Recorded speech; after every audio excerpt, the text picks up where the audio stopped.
Baiklah, kita akan memulai pembelajaran kita di hari ini dengan materi struktur dan fungsi jaringan tumbuhan.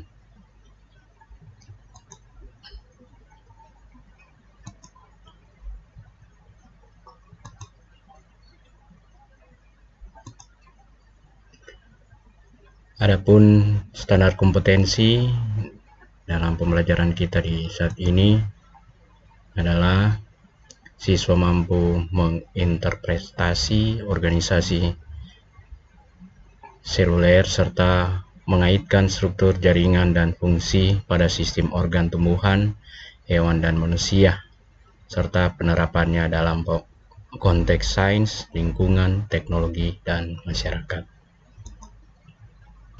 Sedangkan kompetensi dasarnya mengidentifikasi struktur dan fungsi jaringan pada tumbuhan.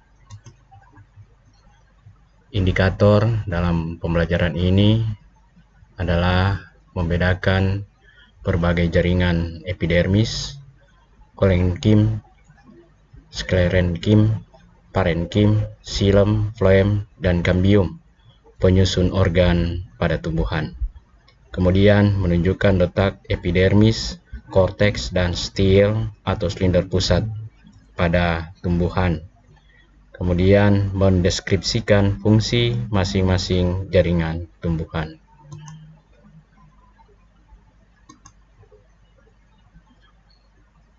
Macam-macam jaringan pada tumbuhan. Yang pertama jaringan meristem, kemudian ada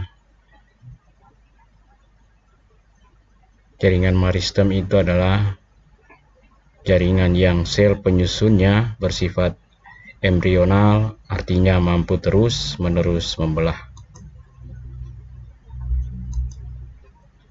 Ciri jaringan meristem: selnya selalu membelah, bentuk dan ukuran sel sama, kaya protoplasma, dinding selnya tipis,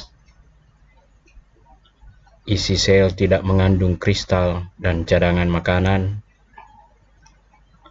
vakuola atau rongga sel belum ada atau sangat kecil. Jaringan meristem dibagi menjadi dua macam, yaitu jaringan meristem primer dan jaringan meristem sekunder. Seperti pada gambar,